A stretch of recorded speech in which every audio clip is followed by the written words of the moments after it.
겠습니다. 사랑합니다. 감사합니다. 축복합니다.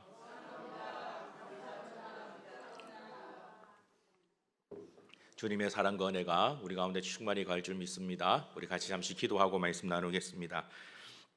살아계신 아버지 하나님 감사합니다. 오늘도 주의 귀한 날을 허락하여 주시고 아버지 앞에 기도할 수 있는 놀라운 시간을 도와여 주시니 감사합니다. 이 시간 말씀을 함께 나눌진데 아버지 하나님, 이 자리의 선자가 너무나도 부족하고 또한 무익합니다. 아버지의 강권적인 은혜가 필요합니다. 저를 사용하셔서 오직 아버지 말씀만을 대언하는 귀한 자리가 되도록 주님 축복하여 주옵소서. 모든 영광 주께 올려드리며 살아계신 주 예수 그리스도 이름으로 기도드리옵나이다. 아멘. 오늘 우리가 읽었던 느헤미야 6장은 이제 예루살렘 성벽을 다시 재건하는 마지막 부분이 기록이 되어져 있습니다. 여러분이 읽었던 말씀 가운데 1절을 보시면 1절 후반부에 그때는 내가 아직 성문의 문짝을 달지 못한 때였더라 라고 말합니다. 예루살렘 성벽은 이제 다 완성이 되었지만 이제 마지막으로 그 성벽의 문을 달기 전에 산발락과 도비아와 그리고 아라비아 사람 게셈과 그 나머지 우리의 원수들이 느헤미야를 괴롭게 한 사건이 오늘 말씀에는 기록이 되어져 있습니다. 이들의 입장에서 보면 이제 마지막 기회인 겁니다. 예루살렘 성벽이 완성이 되고 성벽마저 달고 나면 이제 모든 것이 끝이 나는 것이죠. 그래서 원수들은 그 마지막에 느헤미야를 집중적으로 공격합니다. 1절부터 4절의 내용을 보면 산발랏은 계속 사람을 보내어 느헤미야에게 화친을 협상할 것을 요청합니다. 이들이 말했던 협상의 이 요청들은 그 내용은 아마도 느헤미야를 계속 괴롭게 하는 그런 일들이 참으로 많이 있었을 것입니다. 그리고 느헤미야를 유혹하는 일들도 많이 있었을 겁니다.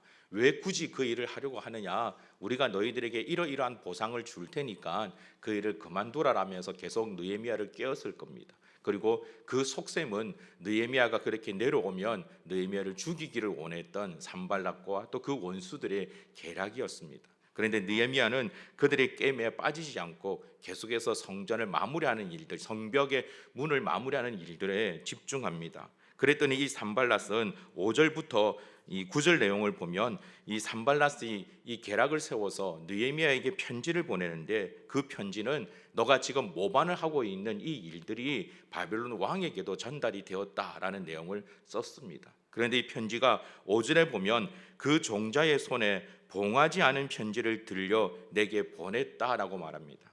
편지를 보낼 때는 기본적으로 그 편지를 봉해서 보냅니다. 왜냐하면 내용을 알지 못하게 하기 위해서죠. 그러나 산발랏은 계획적으로 편지를 봉하지 않고 보냅니다. 이것은 그 편지를 보내는 과정 속에 편지를 전달하는 자들이 이 내용이 무엇인지, 어떠한 내용이 기록되어 있는지 알게끔 하기 위해서 그렇게 한 것입니다. 오히려 느헤미야가 한 이 행동으로 말미암아 느헤미야가 스스로 왕이 되고자 하는 일이었고 모반을 깨하는 일이었기 때문에 이것이 왕의 귀에 들려서 다시금 이 땅에 전쟁이 나타날 것이라고 그들에게 헛소문을 퍼뜨리는 것이죠. 이스라엘 안에서 내부적으로 이 일로 말미암아 갈등을 유발하고 그 일로 인해서 느헤미야가 실족하도록 산발랏이 세웠던 그런 계략입니다. 그러나 이 계략에도 느헤미야는 나는 절대 그런 일을 깨한 적이 없다라고 일축하면서 이 위기를 넘어서는 것을 우리는 볼 수 있습니다. 10절 이후의 내용을 보면 이 산발랏이 이스라엘의 내부인이었던 스마야를 매수해서 이 느헤미야에게 거짓 예언을 하게끔 만듭니다. 오늘 이 밤에 너의 생명을 취하기 위해서 적들이 달려들 테니까 성전 외소에 들어가서 숨어라라고 말합니다. 그런데 이 성전 외소에 들어간다라는 것은 하나님 앞에 제사들이나 특별한 일이 있을 때 들어가는 것이지 이 외적의 위협 때문에 들어가는 장소는 아닙니다. 이러한 일들로 말미암아 느헤미야가 율법을 어기게끔 만들고 그 일로 말미암아 이스라엘 안에서 그의 지도력을 잃어버리게 만들게 하려는 그런 산발랏의 계략이 감춰져 있는 것입니다. 이러한 일들에도 느헤미야는 오히려 이것이 하나님의 예언이 아니라 거짓된 예언이라는 것을 알고 그 위기를 넘어섭니다. 그렇게 해서 결국은 15절에 보면 성벽 역사가 52일 만에 에울월 25일에 끝났다라고 말합니다. 성벽에 이제 문을 다는 것조차도 완전히 완료가 되었다라는 것이죠. 느헤미야 6장에서 말하고 있는 것은 느헤미야에게 끊임없는 위기가 있었고 유혹이 있었고 어려움들이 있었지만 그 모든 어려움들을 다 극복하고 예루살렘 성벽을 완성했다라고 우리에게 말씀하고 있습니다. 그런데 여기에 한 가지 의문점이 있습니다. 왜냐하면 이 내용은 이미 반복이 되어지는 내용이기 때문에 그렇습니다. 우리가 느헤미야 4장에서 이미 살펴보았듯이 산발랏을 비롯한 많은 적들이 이 느헤미야가 예루살렘 성벽을 재건하는 일을 하지 못하도록 갖가지 많은 방법을 통해서 그들을 유혹하고 또한 협박하며 실제로 여러 가지 군사적인 행동을 하면서 그들에게 큰 위기가 발생하도록 만드는 일들이 느헤미야 4장에 이미 기록이 되어져 있습니다. 엄밀히 말하자면 시기적으로는 그때는 성벽을 쌓을 때였고 지금은 성벽에 있는 문을 달 때니까 시기적으로는 다르다라고 볼 수 있지만 그러나 사실 그 내용은 동일한 내용을 다루고 있는 것입니다.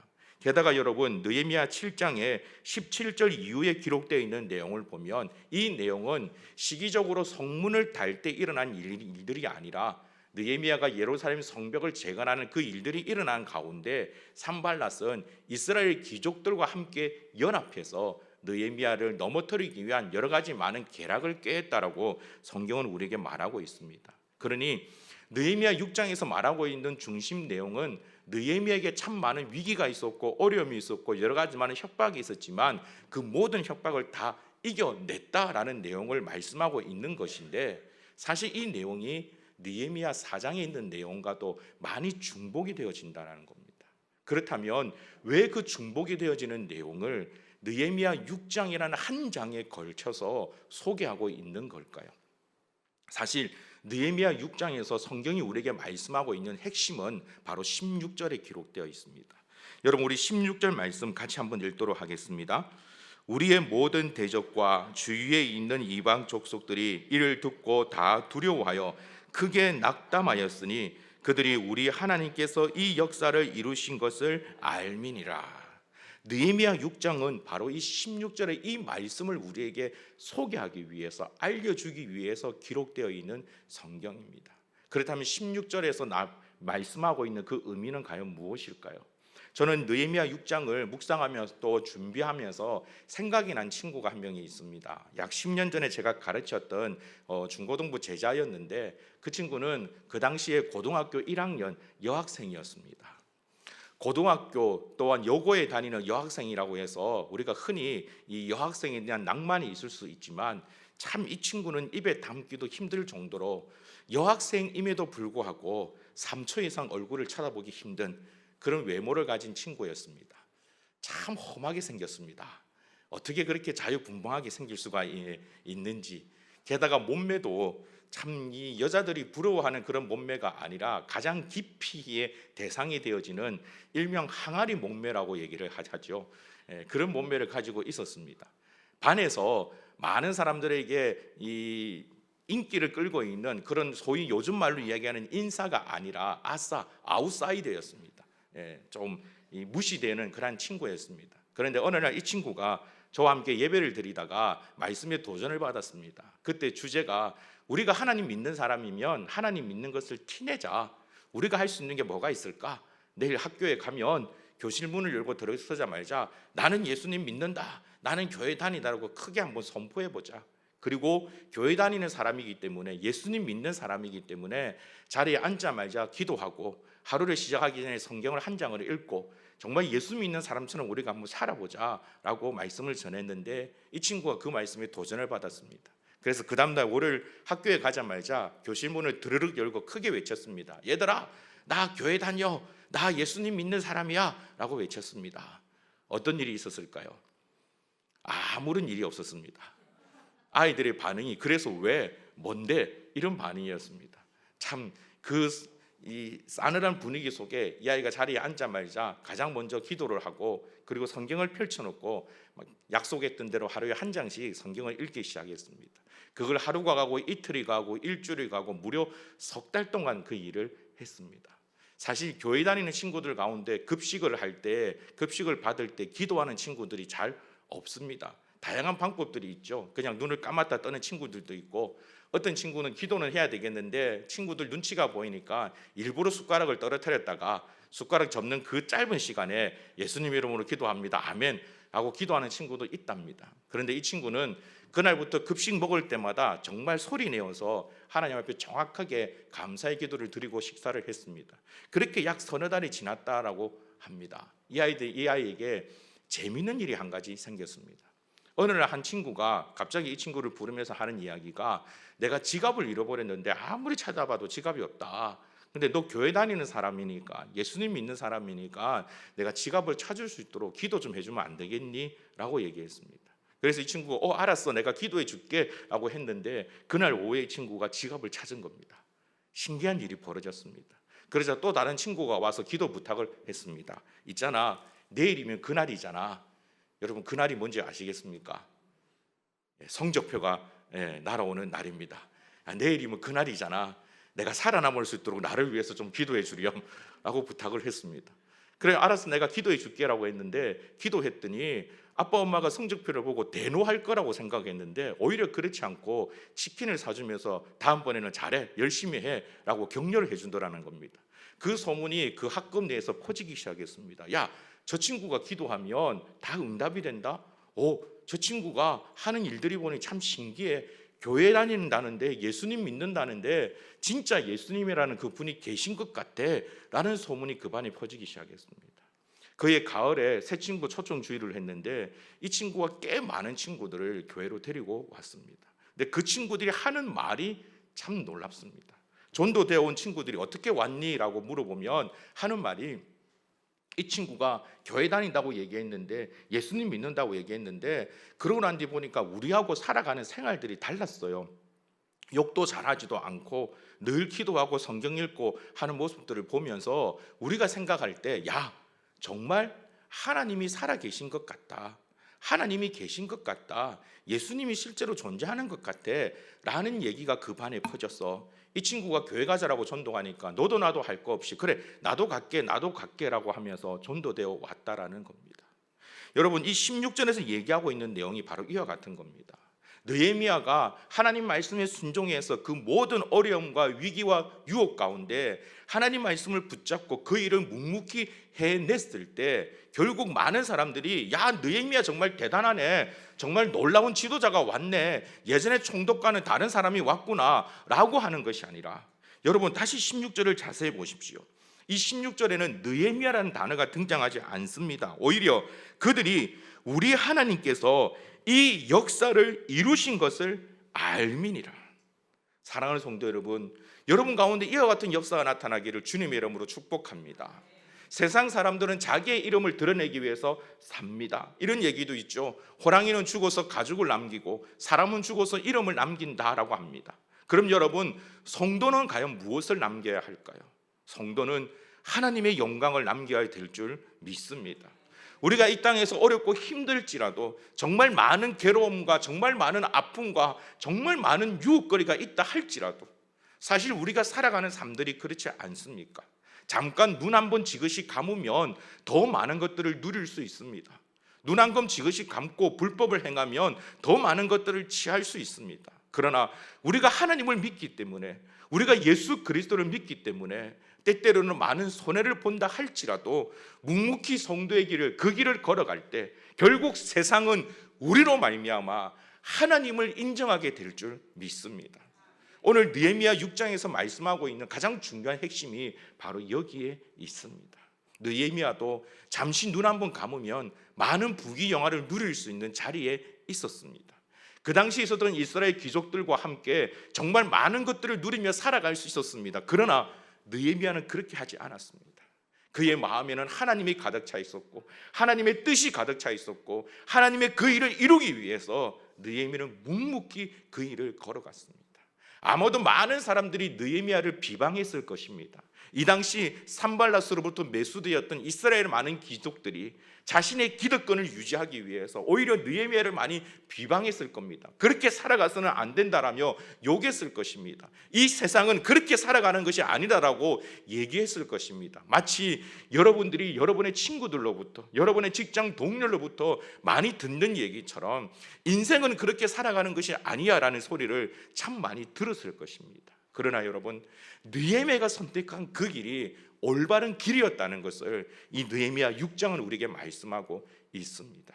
우리의 이름을 드러내는 것이 아니라, 우리의 영광을 드러내는 것이 아니라 하나님의 이름을 영화롭게 하며 하나님의 영광을 나타낼 줄 아는 자, 바로 그 자가 가장 귀하고 복된 성도가 되어질 줄 믿습니다. 오늘날 한국 교회 안에서 이와 같은 공의가 많이 무너져 내려가는 것을 봅니다. 그래서 세상 사람들은 교회를 가리켜서 기독교라는 말을 쓰는 것이 아니라 개독교라는 참 입에 담기도 힘든 그런 말을 씁니다. 이러한 얘기를 들을 때마다 사랑하는 성도 여러분, 우리가 먼저 가슴을 치며 회개하는 지혜가 있기를 주님의 이름으로 축복합니다. 언젠가 일본에 있는 동경대를 방문한 적이 있습니다. 그 동경대에는 놀랍게도 신학과가 있습니다. 이 신학과가 꽤 유서 깊은 그런 과이고, 또한 그곳에서 하나님의 말씀 신약을 정확하게 가르치기 위해서 정말 많은 애를 씁니다. 그 신학과 학생들은 수업을 들을 때도 대학생임에도 불구하고 정장을 입고 넥타이를 메고 그렇게 수업을 듣습니다. 그 수업은 참 은혜롭습니다. 참 대단합니다. 그런데 그 수업이 끝나고 난 다음 쉬는 시간이 되면 대다수의 신학생들이 나와서 두세 명씩 모여 앉아서 담배를 핍니다. 처음에 그 모습을 보는데 정말 큰 충격을 받았습니다. 이해가 되지를 않았습니다. 사실 일본의 개혁주의는 우리보다 더욱더 엄한 그런 여러 가지 많은 규칙들이 있는 곳이기 때문에 참 그 모습들이 이해가 되질 않았습니다. 그래서 물어보았습니다. 왜 저렇게 합니까? 왜 수업이 끝나면 저래 모여서 담배를 핍니까? 라고 했더니 놀라운 대답을 들었습니다. 동경대 신학과에 다니는 많은 신학생들 가운데 실제로 믿음이 있어서 다니는 학생들은 몇 명 되지 않는다라는 겁니다. 대다수가 교회도 다니지 않는데 이 신학과에 와서 공부를 한답니다. 그래서 너무나 궁금해서 물었습니다. 아니, 믿음도 없이 신앙도 없이 어떻게 이곳에 와서 신학과에 와서 공부를 합니까? 차라리 다른 과를 가죠 라고 물었더니 이유가 한 가지가 있는데, 그 이유가 뭐냐면 회사에 취직하기 위해서 이력서를 낼 때 저는 동경대 신학과를 졸업했습니다 라고 하면 그 사람들이 이 사람은 정직한 사람으로 인정을 해준답니다. 취업이 잘 된답니다. 교회를 섬기는 것이 아니라, 전도사로서 목사로서 교회를 섬기는 것이 아니라 취직을 위해서 동경대 신학과에 오는 사람들이 그렇게 많답니다. 사랑하는 성도 여러분, 저는 그 얘기를 들으면서 참 많은 생각을 했습니다. 한편으로는 이 동경대 신학과에서 교수들이 얼마나 철저하게 가르치기에 그것을 졸업한 사람들이라면 이 사람은 정직한 사람이라고 일본 사회에서 인정을 해줄까라는 생각이 첫 번째였습니다. 두 번째는 그 모습을 바라보면서 성도였던 우리의 모습들이 너무나도 부끄러웠습니다. 그렇게라도 신학과에 졸업한 사람들을 세상은 정직하다라고 인정을 해주는데, 사랑하는 성도 여러분, 우리는 세상을 향하여 그 정직하다라는 명함을 내밀 수 있습니까?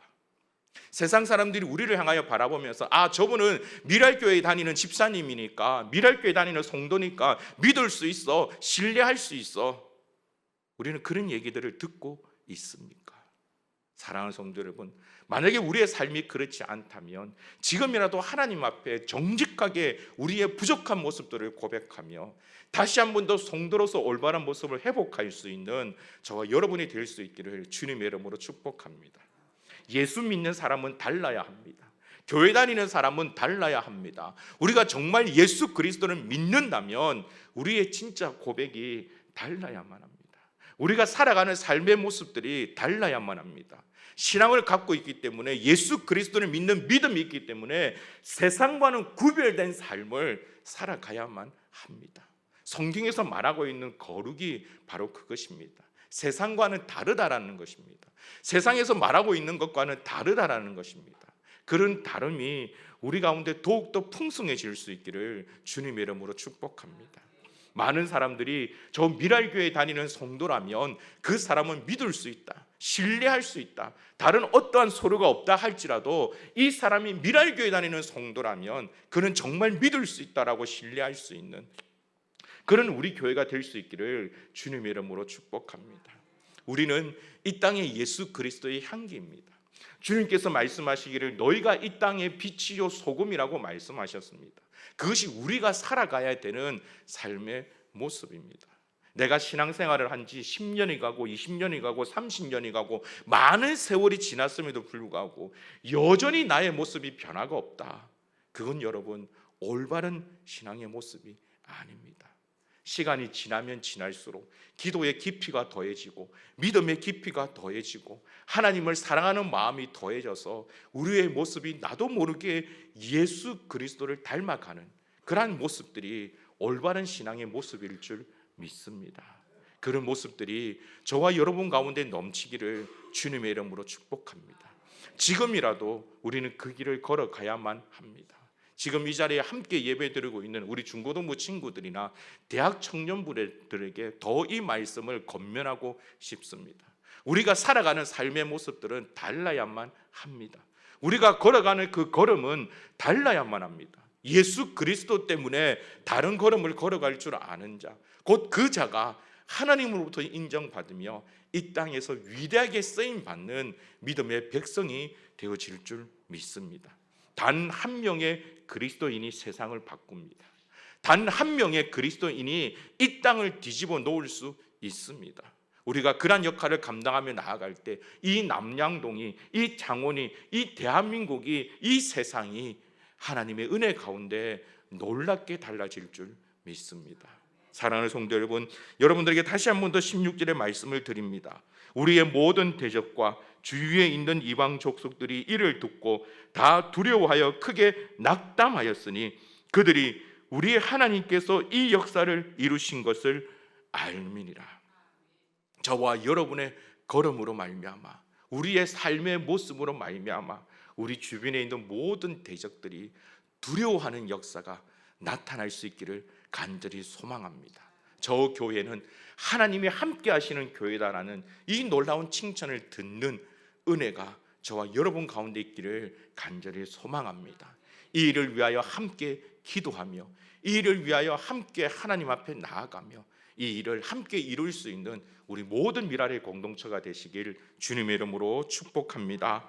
우리 시간 이 믿음의 고백으로 함께 찬양 하나님께 드리기를 원합니다. 우리 함께 기도해 주 앞에 나와 무릎 꿇고 긍휼 베푸시는 주, 하늘을 향해 두 손 들고 하늘의 문이 열리고 은혜의 빗줄기 이 땅 가득 내리도록 마침내 주 오셔서 의의 빗줄기 우리 위에 부으시도록 우리 함께 이 찬양으로 주님 앞에 나가겠습니다.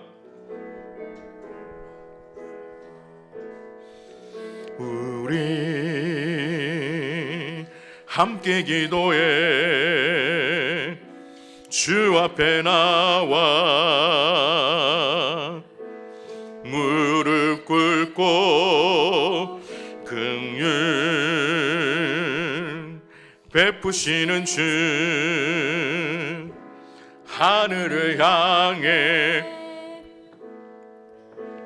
두 손 우리 함께 기도해 우리 함께 기도해 주 앞에 나와 무릎 꿇고 긍휼 베푸시는 주, 하늘을 향해 두 손 우리 함께 기도해 우리 함께 기도해 주 앞에 나와 무릎 꿇고 긍휼 베푸시는 주, 하늘을 향해 두 손들 하늘 문이 열리고 하늘 문이 열리고 은혜의 빗줄기 이 땅 가득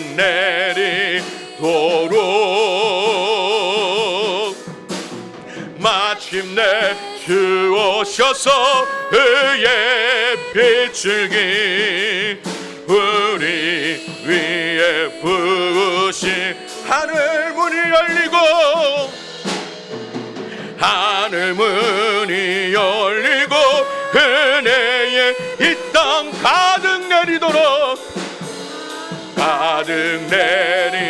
내리도록 마침내 주 오셔서 마침내 주 오셔서 의의 빛줄기 우리 위에 부으신 하늘 문이 열리고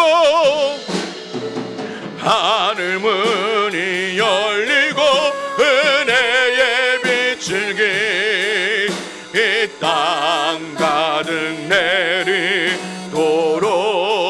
내리도록 마침내 주 오셔서 의의 빛줄기 우리 위에 부으시도록. 우리 시간 말씀을 생각하며 함께 기도합시다. 우리도 느헤미야처럼 묵묵히 주의 길을 걸어가는 성도가 되게 해달라고 기도하십시다. 우리가 살아가는 삶으로 말미암아 하나님의 영광이 나타나며 예수 그리스도의 살아계심이 만방에 선포되어지는 역사가 나타날 수 있도록 우리 주님께서 가르치셨던 것처럼 넓은 길로 가려는 자가 아니라 좁은 길일지라도 고난의 길일지라도 가시밭 길일지라도 주께서 우리에게 말씀하신 그 십자가의 길을 걸어감으로 말미암아 세상이 우리를 향하여 두려워하며 세상이 우리를 향하여 굴복하는 놀라운 역사가 나타날 수 있도록 우리 시간 다 같이 주여 간절히 부르짖고 함께 기도하겠습니다. 주여